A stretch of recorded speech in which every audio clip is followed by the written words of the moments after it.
हाय दोस्तों, हम आपके लिए लेके आ रहे हैं कक्षा 9 रसायन विज्ञान। रसायन विज्ञान में हम आपको परिभाषा और कैसे निकाला जाता है हम ये दोनों आपको बताएंगे। वो क्या है परमाणु क्रमांक किसे कहते हैं और ये कैसे निकाला जाता है और ये कहाँ लिखा जाता है, कैसे दर्शाया जाता है, हम इनके बारे में बताते हैं। जैसे कि दोस्तों हम जानते हैं कि कोई भी तत्व होता है उसका संकेत होता है। वो संकेत मान लीजिए कि x है, वो संकेत मान लीजिए कि x है। अब इसमें दो चीज़ें दर्शाई जाती हैं, एक चीज़ दर्शाई जाती है परमाणु भार और एक चीज़ दर्शाई जाती है परमाणु क्रमांक। जो परमाणु क्रमांक होता है वो सदैव तत्व के बाईं ओर और नीचे की ओर यहाँ पे दर्शाया जाता है। इसको हम दर्शाते हैं Z से। किससे दर्शाते हैं? Z से। और परमाणु भार तत्व के या संकेत के ऊपर दाईं ओर ए से दर्शाया जाता है। जैसा कि दोस्तों इसमें बताया जाता है क्या जाता है परमाणु क्रमांक किसे कहते हैं। तो परमाणु क्रमांक के बारे में हम जानते हैं कि किसी तत्व के नाभिक में उपस्थित कुल प्रोटॉनों की संख्या को हम परमाणु क्रमांक कहते हैं। अर्थात में किसी तत्व के नाभिक में उपस्थित कुल प्रोटॉनों की संख्या को हम परमाणु क्रमांक या परमाणु द्रव्यमान संख्या भी बोलते हैं। इसे दोस्तों बताया जाता है, इसे कैपिटल J से दर्शाया जाता है। इसे कैपिटल J से दर्शाते हैं या दर्शाया जाता है। जैसे इसमें बताया जाता है कि जैसे एग्जांपल समझना है तो आप देखिए हाइड्रोजन है, हाइड्रोजन के बगल में ही हाइड्रोजन तत्व के बगल में ही नंबर लिखा है। इसमें हीलियम है, हीलियम के बगल में नंबर लिखा है। ऐसे लिथियम है, बेरिलियम है, बोरान है, कार्बन है, नाइट्रोजन है। अर्थात इन नंबरों के बाएं ओर और तत्व के से छोटा और नीचे की ओर नंबर लिखा गया है। ये जो नंबर होते हैं ये दोस्तों परमाणु क्रमांक दर्शाते हैं। अर्थात किसी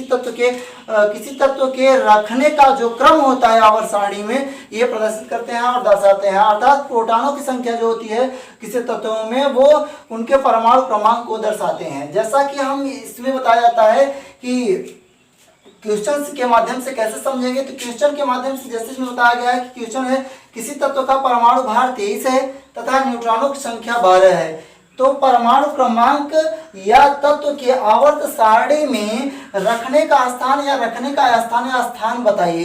तो अर्थात इससे हम बहुत सी चीजों के बारे में भी पता हो सकता है। यानी कहने का मतलब है इसमें हम परमाणु भार भी याद कर सकते हैं, परमाणु क्रमांक भी याद कर सकते हैं, कहाँ पे रखा गया है तत्व किस आवर्त सारणी में किस क्रम में उसको भी ज्ञात कर सकते हैं। तो जैसे इसमें बताया जाता है कि परमाणु भार को ए से दर्शाया जाता है, कैपिटल ए से। परमाणु भार जहाँ पे है वहां पे हमने क्या लिखा 23 लिख दिया। अर्थात परमाणु भार ए बराबर 23। अब उसके बाद न्यूट्रॉनों की संख्या यानी कि सबसे पहले क्वेश्चन में जो दिया रहता है उसको हम नोट कर लेते हैं सॉल्व करते समय। तो परमाणु भार हमने नोट किया ए बराबर 23 है, न्यूट्रॉनों की संख्या हमने नोट किया n बराबर 12। अब उसके बाद परमाणु क्रमांक Z को निकालना है। तो एक फार्मूला होता है परमाणु भार बराबर परमाणु क्रमांक तथा न्यूट्रॉनों के योगफल को हम परमाणु भार, अर्थात परमाणु भार जो होता है वो प्रोटॉनों तथा न्यूट्रॉनों के कुल योगफल के बराबर होता है। कुल योगफल को हम परमाणु भार कहते हैं। तो जैसे इसमें बताया गया है कि अब हम Z को निकालना है तो Z को पश्चांतर करेंगे यानी अकेला करेंगे। तो जैसे इसमें बताया गया a माइनस यानी n को हम इधर a की साइड भेज दिए तो a माइनस n हो गया। तो Z बराबर 23, परमाणु भार 23 है तो 23 माइनस 12। अब इसको हमने क्या किया घटा दिया तो आया 11। यहाँ पे परमाणु क्रमांक 11। अब इसका हम स्थान बताएं तो स्थान ये है 11वां स्थान इसका इस तत्व का है और तत्व का नाम सोडियम है।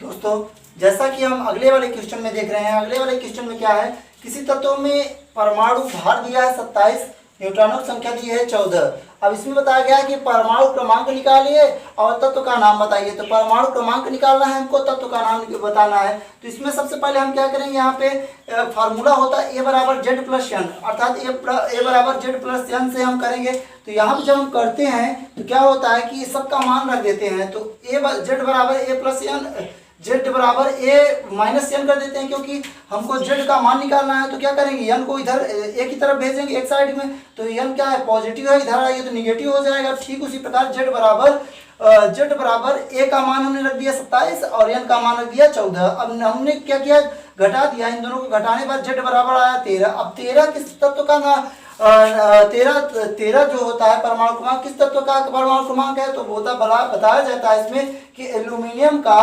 परमाणु क्रमांक 13 होता है और एल्यूमिनियम का संकेत 27 Al होता है।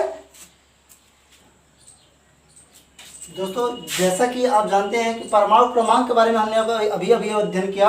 अब हम अध्ययन करते हैं परमाणु भार के बारे में। तो परमाणु भार क्या होता है, यानी एटॉमिक वेट। एटॉमिक वेट क्या होता है वो हम उसके बारे में बता रहे हैं। तो बताया जाता है कि किसी तत्वों में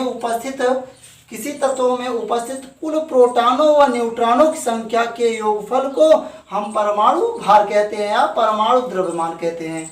अर्थात उसमें किसी तत्व में प्रोटॉन न्यूट्रॉन होंगे, तो प्रोटॉन और न्यूट्रॉनों के कुल जो संख्या होगी वही उसका क्या होगा, द्रव्यमान होगा या भार होगा। तो दोस्तों इसे ए से दर्शाते हैं, अर्थात इसको ए से दर्शाया जाता है या ए से प्रदर्शित किया जाता है। जैसे इसको समझने के लिए बताया जाता है कि ये कहाँ पे दर्शाए जाते हैं, तो किसी तत्व के दाईं ओर और ऊपर की ओर दर्शाए जाते हैं। किसी तत्व के दाईं ओर और ऊपर की ओर दर्शाए जाते हैं। जैसा कि आप जानते हैं दोस्तों, जैसे कोई तत्व का संकेत हमने x लिखा या x कोई तत्व है, अब इसका अगर परमाणु भार दर्शाना है तो हम यहाँ पे दर्शा सकते हैं, अर्थात परमाणु भार को यहाँ से और परमाणु भार को नीचे बाईं ओर, बाईं परमाणु क्रमांक और दाईं परमाणु भार को दर्शाया जाता है। जैसे इसके एग्जाम्पल में देख रहे हैं कि आप यहाँ पर कि हाइड्रोजन है, हाइड्रोजन का वास्तविक परमाणु भार 1.008 होता है, हीलियम का 4 होता है। देखिए ये सभी जो परमाणु भार के अंक दर्शाए गए हैं वो तत्वों के दाईं ओर और तत्वों के ऊपर दर्शाए गए, तत्वों से छोटे अंक लिखे गए हैं। जैसा इसमें बताया गया है दोस्तों कि परमाणु भार जो होता है वो क्या होता है, तो परमाणु भार अगर डायरेक्ट कहें तो परमाणु भार किसी तत्व का वास्तविक भार होता है जो उसमें उपस्थित कुल द्रव्यमान होते हैं। ठीक उसी प्रकार दोस्तों इसको क्वेश्चन के माध्यम से समझते हैं कि कैसे निकाला जाता है कैसे नहीं। तो क्वेश्चन हम देख रहे हैं, क्वेश्चन से देख रहे हैं किसी तत्व का परमाणु भार बताइए, किसी तत्व का परमाणु भार, और इसमें दिया है परमाणु क्रमांक दिया है और न्यूट्रॉनों की संख्या दी गई है। तो इसको हम कैसे निकालेंगे, यानी ए का मान कैसे निकालेंगे, तो ए का मान हमें निकालना है। यहाँ पे क्या क्या दिया है, वहां पे दिया है ए हमको निकालना है, और इसमें दिया है z बराबर दिया है 12 और n बराबर दिया है यहाँ पे 12। हमको ए निकालना है तो फॉर्मूला होता है ए बराबर होता है, अर्थात फॉर्मूला ए बराबर होता है यहाँ पे होता है z प्लस n, अर्थात z का मान कितना है 12 और प्लस यहाँ पे n का मान कितना है 12, तो ये दोनों जोड़ने पर कितना हो गया 24, अर्थात ए का मान आ गया यहाँ पे कितना 24। और ए क्या होता है दोस्तों, परमाणु भार, परमाणु भार अर्थात परमाणु भार या द्रव्यमान, परमाणु द्रव्यमान। ये जो होता है आपका जी 24 जो आया है, ये 24 क्या है आपका इस तत्व का परमाणु भार है। दोस्तों अगले वाले क्वेश्चन से हम एक बार और पुनः परमाणु भार को स्पष्ट कर लेते हैं। जैसे इसमें बताया गया है कि क्लोरीन तथा कैल्शियम का परमाणु भार बताइए, क्लोरीन तथा कैल्शियम का परमाणु भार बताइए। तो इसमें क्या क्या दिया है, क्लोरीन के लिए क्या दिया है, कैल्शियम के लिए क्या दिया है। क्लोरीन के लिए z बराबर दिया 17, n बराबर 18, और कैल्शियम के लिए दिया है z बराबर 20 और n बराबर 20। तो अर्थात देखा जाए यहाँ पे तो हम एक ही फार्मूले से पकड़ते हैं। यहाँ पे a बराबर z प्लस n से, z प्लस n से। तो हमको क्या निकालना है, a बराबर z प्लस n से, यानी कि a का मान निकालना है। तो हम क्या करेंगे यहाँ पे क्लोरीन के लिए तो क्लोरीन के लिए हम निकालेंगे तो a बराबर z प्लस n, अर्थात a का मान क्या है यहाँ पे, z का मान क्या है यहाँ पे, z का मान 17 है और प्लस n का मान कितना है 18। अब हम इसको जोड़ेंगे तो कितना आएगा 8 7 15, 1 1 2 3 35, अर्थात परमाणु भार आया हमारा कितना, a बराबर 35, परमाणु भार 35 आया। किसके लिए आया है, क्लोरीन के लिए। ठीक उसी प्रकार हम यहाँ पे समझेंगे कैल्शियम के लिए,